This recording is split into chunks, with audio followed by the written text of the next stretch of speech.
తిరుపతి పట్టణంలోని రాజన్న పార్క్ ఎదురుగా ఉన్నటువంటి సెయింట్ పీటర్స్ లూథరన్ చర్చిలో ఈ నెల 27వ తారీఖున గురు పట్టాభిషేకం నిర్వహించేందుకు సన్నాహాలు జరుగుతున్నాయని, అయితే ఇది దక్షిణాంధ్ర లూథరన్ సంఘ చట్టానికి విరుద్ధమని రెవరెండ్ గంటేపల్లి రవికుమార్ ఆందోళన వ్యక్తం చేశారు.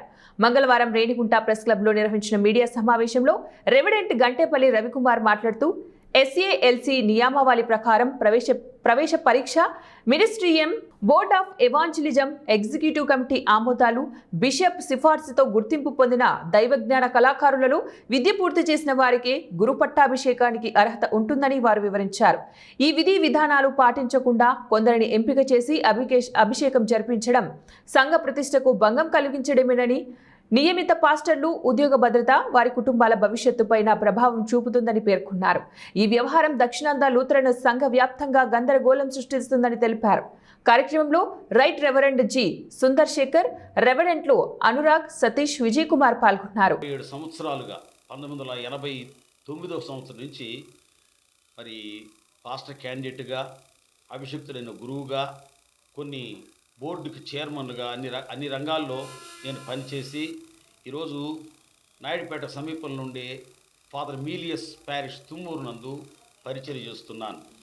ఈ సందర్భంగా నేను మీ జ్ఞాపకం చేసేది ఏంటంటే, దక్షిణాంధ్ర నూతన సంఘ చరిత్రలో ఈరోజు ఒక బ్లాక్ డే అని నేను మీకు జ్ఞాపకం చేస్తున్నాను. ఎందుకంటే మనకు సమీపంలో ఉండేటువంటి తిరుపతి రాజన్న పార్క్ సమీపంలో ఉండే ఈస్ట్ చర్చిలో ఈరోజు పాస్టర్లకి గురు పట్టాభిషేకం జరిగింది. ఇది జరగవలసినటువంటి విధానం సరైనటువంటి విధానం కాదు. ఇది అందరూ కూడా ఆలోచన చేయాలి. ఎందుకంటే ఒక గురువుగా అభిషేకం చేయాలి అంటే కొన్ని రూబ్రిక్స్ ఉన్నాయి. వాళ్ళని సరైన వయసులో తర్బీదుకు పంపించాలి. వాళ్ళు నిర్ణీత కాలంలో 4 లేదా 5 సంవత్సరాలు వాళ్ళు తర్బీదు చేయాలి.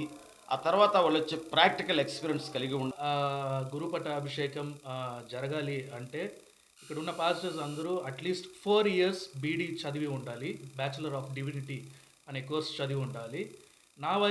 నా గురించి చెప్పాలంటే నేను 8 years చదువుకొని ఉన్నాను. 4 సంవత్సరాలు నేను బ్యాచులర్ చదివి ఉన్నాను, 1 సంవత్సరం డిప్లొమా, 2 సంవత్సరాలు మాస్టర్స్ డిగ్రీ చేసి విలేజ్లో గొట్టికాడు అనే విలేజ్లో నేను పనిచేస్తూ ఉన్నాను. 2 చర్చెస్ ఉన్నాయండి. అయితే ఇప్పుడు జరిగే ఈ అక్రమ కార్యాల్లో నాకు ఒక చర్చి లేకుండా చేశారు. నాకు జీతం వచ్చేది 2 చర్చెస్ నుంచి వస్తుందండి. ఇప్పుడు ఒక చర్చిలో లేకుండా దాన్ని చీల్చేస్తున్నారు. ఇవన్నీ జరిగి ఇప్పుడు కొంతమందికి ఇల్లీగల్గా కొంతమందికి ఆర్డినేషన్స్ అనేది గురుపట్ట అభిషేకం అనేది జరుగుతుందండి.